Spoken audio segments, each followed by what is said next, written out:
Hello everyone, welcome to AM study room. तो आज इसमें हम पढ़ने वाले क्लास 10th बायोलॉजी का जो टॉपिक चल रहा था हेरिडिटी एंड एवोल्यूशन। तो इसी टॉपिक में हम जीन्स के टॉपिक को और ज्यादा डिटेल में पढ़ेंगे। तो जिन लोगों ने चैनल को सब्सक्राइब नहीं किया है, सबसे पहले चैनल को सब्सक्राइब करें और वीडियो को एंड तक देखें। तो चलिए स्टार्ट करते हैं। देखिए, जैसे कि हमने प्रीवियस क्लास में पढ़ा था कि जीन्स क्या होती हैं। Genes are the basic unit of heredity. Heredity जो होती है यानी जो रिकॉग्नाइजेबल ट्रेट्स होते हैं जो पेरेंट से ऑफस्प्रिंग में जाते हैं, ठीक है। तो ये ट्रेट्स किसके थ्रू जाते हैं? जीन्स के थ्रू जाते हैं, ठीक है। तो जीन्स क्या है? बेसिक यूनिट है हेरिडिटी की। और अगर हम जीन्स को और ज्यादा सही ढंग से समझे तो बेसिकली जीन्स क्या होते हैं? जो डीएनए होता है, ठीक है। डीएनए का एक ऐसी स्पेसिफिक सेगमेंट, जैसे कि एक अगर हम डीएनए की स्पेसिफिक सेगमेंट देखें जो कि क्या करती है, प्रोटीन को कोड करती है, ठीक है। और प्रोटीन जो होते हैं उसी की वजह से हमारे अंदर रिकॉग्नाइजेबल ट्रेट्स क्या होते हैं, अपीयर होते हैं, ठीक है। तो इस स्पेसिफिक सेगमेंट को जो प्रोटीन को कोड करती है उसको हम क्या कहते हैं? जीन्स कहते हैं। क्योंकि पूरे का पूरा डीएनए प्रोटीन को कोड नहीं करता, उसकी एक स्पेसिफिक सेगमेंट जो सबसे पहले आरएनए बनाती है, आरएनए से प्रोटीन बनता है और प्रोटीन से जो रिकॉग्नाइजेबल ट्रेट्स हैं वो क्या होते हैं? एक्सप्रेस होते हैं। तो इस स्पेसिफिक सीक्वेंस को, जो स्पेसिफिक सेगमेंट है इस डीएनए की, उस सेगमेंट को हम क्या कहते हैं? जीन कहते हैं, ठीक है। अब देखिए कि सपोज इसको हम थोड़ा सा अब और डिटेल में पढ़ते हैं जीन के बारे में। कि सपोज जैसे कि आई कलर का जीन है, ठीक है। अब सपोज जो मदर है, मदर की आई कलर क्या है? ब्लैक है। और फादर की सपोज क्या है? ब्राउन है। तो यानी कि जो ऑफस्प्रिंग होगा उसके अंदर दो ऑल्टरनेट्स होंगे कि या तो उसको ब्लैक आई कलर मिलेगा या फिर उसको ब्राउन मिलेगा, या फिर हो सकता है कि इन दोनों के कॉम्बिनेशन से उसको आई कलर मिले। तो इस आई कलर के जीन की, ये जो आई कलर का जीन है, इसकी ये जो ऑल्टरनेटिव फॉर्म्स हैं जो कि ऑफस्प्रिंग में जाकर एक्सप्रेस होगी, इसको हम क्या कहते हैं? अलील्स कहते हैं, ठीक है। तो इसको हम एक और एग्जांपल से समझते हैं कि सपोज अब हाइट का जीन है, ठीक है। हाइट का जीन है तो ऑफस्प्रिंग के अंदर इसकी दो तरीके की फॉर्म्स हम देखते हैं, या तो टॉल होगा ऑफस्प्रिंग या फिर क्या होगा? ड्वार्फ होगा। तो ये जो हाइट का ये जो जीन है, इसकी ये जो दो ऑल्टरनेटिव फॉर्म्स हैं, इन ऑल्टरनेटिव फॉर्म्स को हम क्या कहते हैं?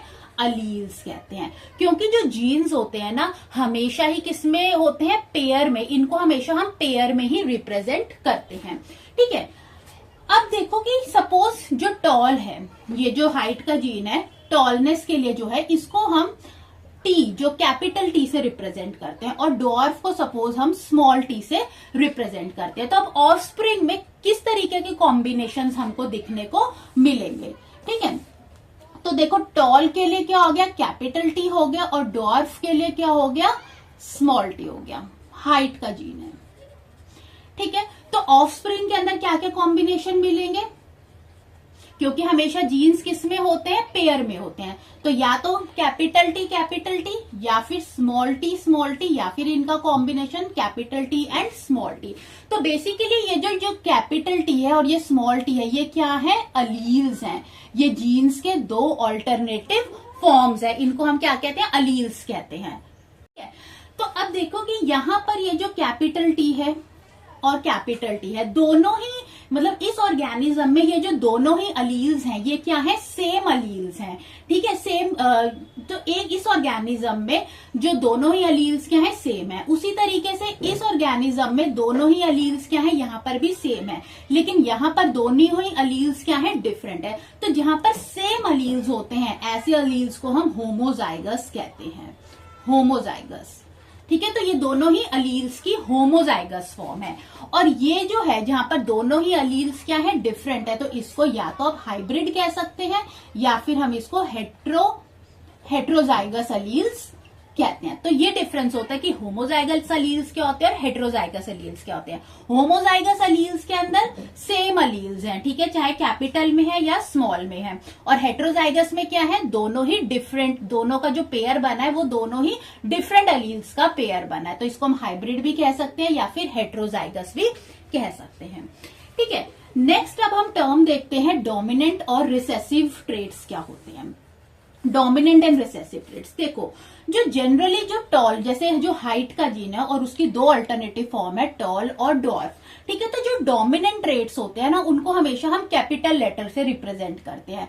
तो टॉल, ये जो हमने कैपिटल टी लिया है, ये क्या है, डोमिनेंट ट्रेट है, ठीक है। अब ये होता क्या है इसे मैं बताती हूँ। और जो रिसेसिव ट्रेट्स होते हैं उसको हम स्मॉल लेटर से रिप्रेजेंट करते हैं। तो ये जो डॉर्फ हो गया ये क्या हो गया, रिसेसिव हो गया। अब इनमें डिफरेंस क्या है, देखो डोमिनेंट ट्रेट्स वो ट्रेट्स होते हैं, यानी कि अगर रिसेसिव ट्रेट प्रेजेंट है तो ये रिसेसिव ट्रेट को क्या कर देगा, सप्रेस कर देगा, और रिसेसिव के होते हुए भी डोमिनेंट अपने आप को एक्सप्रेस करेगा। और जो रिसेसिव ट्रेट्स वो ट्रेट्स होते हैं, दोनों ही अलील्स के होने चाहिए, रिसेसिव होने चाहिए, तभी ये खुद को एक्सप्रेस करता है। जैसे हम यहां पर देखते हैं, अब यहां पर भी कैपिटल टी है और यहां पर भी कैपिटल टी है, दोनों ही क्या है, कैपिटल लेटर्स में। तो यानी यहां पर जो हमें ऑर्गेनिज्म होगा वो क्या होगा, टॉल होगा, डोमिनेंट ट्रेट है, ठीक है। यहां पर स्मॉल टी और यहां भी स्मॉल टी है, यानी कि क्या है, डॉर्फ होगा ऑर्गेनिज्म, ठीक है। ये रिसेसिव है, क्योंकि रिसेसिव जो होते हैं खुद को कैसे एक्सप्रेस करते हैं, जब दोनों ही क्या हो, रिसेसिव हो। अगर रिसेसिव ट्रेट और डोमिनेंट ट्रेट प्रेजेंट है तो हमेशा डोमिनेंट खुद को एक्सप्रेस करेगा और रिसेसिव को दबा देगा। तो रिसेसिव ट्रेट्स खुद को एक्सप्रेस करते हैं जब वो होमोजाइगस कंडीशंस में होते हैं, ठीक है। तो ये क्या है, दोनों ही होमोजाइगस कंडीशंस है। होमोजाइगस कंडीशन में डोमिनेंट है, ये होमोजाइगस रिसेसिव है, ठीक है। तो रिसेसिव खुद को हमेशा होमोजाइगस कंडीशन में ही एक्सप्रेस करेगा। अब ये हाइब्रिड है, हेट्रोजाइगस है, ठीक है, लेकिन इसके अंदर क्या है, ये डोमिनेंट ट्रेट है। डोमिनेंट ट्रेट क्यों हम इसे बोलेंगे डोमिनेंट, यानी यहां पर ये टॉल होगा। क्यों होगा टॉल, क्योंकि यहां पर डोमिनेंट ट्रेट ने रिसेसिव ट्रेट को क्या कर दिया है, सप्रेस कर दिया है और खुद को उसने एक्सप्रेस किया है, इसीलिए ये क्या है, टॉलनेस आया, ठीक है। डोमिनेंट ट्रेट है यहाँ पर टॉल, ठीक है। तो है कि जीन्स जो होते हैं, जो डीएनए का जो स्पेसिफिक एक सेगमेंट होता है जो प्रोटीन को कोड करता है, जिसकी वजह से ट्रेट्स एक्सप्रेस होते हैं, उस स्पेसिफिक सेगमेंट को हम जीन कहते हैं। जीन जो होते हैं, आई कलर का जीन हो गया, हेयर का जीन, हेयर कलर का जीन हो गया, कॉम्प्लेक्शन का जीन हो गया, हाइट का जीन हो गया, ठीक है। और जीन जो होते हैं हमेशा किस फॉर्म में होते हैं, पेयर की फॉर्म में एग्जिस्ट करते हैं। क्यों, क्योंकि एक मदर से आता है और एक कहां से आता है, फादर से आता है, ठीक है।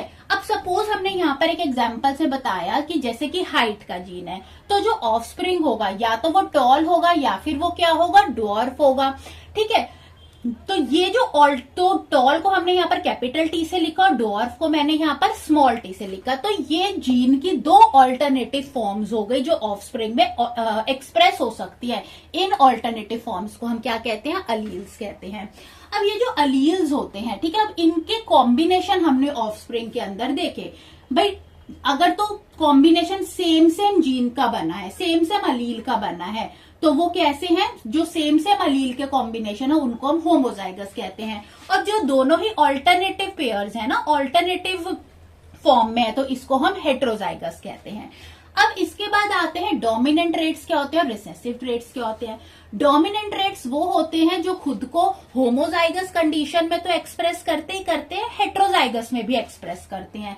यानी जैसे यहाँ पर, और जनरली डोमिनेंट ट्रेट्स को हम कैपिटल लेटर में लिखते हैं और रिसेसिव को हम स्मॉल लेटर में लिखते हैं। अब यहाँ पर ये टॉल होगा क्योंकि होमोजाइगस है, ठीक है। और इस हाइब्रिड के अंदर हम देखें तो हाइब्रिड के अंदर डोमिनेंट ट्रेट्स वो होते हैं जो कि अगर रिसेसिव प्रेजेंट है तो रिसेसिव को दबा देगा और खुद को एक्सप्रेस करेगा। तो यहाँ पर ये जो ऑफस्प्रिंग है ये कैसा है, टॉल है, क्योंकि यहाँ पर जो डोमिनेंट ट्रेट था उसने खुद को एक्सप्रेस किया है और जो रिसेसिव ट्रेट था उसको दबा दिया है। लेकिन जो रिसेसिव ट्रेट्स होते हैं ना, खाली खुद को एक्सप्रेस करते हैं कब, होमोजाइगस कंडीशन में। तो जब इस तरीके की फॉर्म होगी तभी ये खुद को एक्सप्रेस कर पाएगा, ये क्या हो जाएगा, डॉर्फ हो जाएगा, ठीक है। तो आई होप आपको ये लेक्चर अच्छा लगा हो। अगर पसंद आए वीडियो तो आप जरूर लाइक करें और चैनल को सब्सक्राइब करें। Thanks for watching.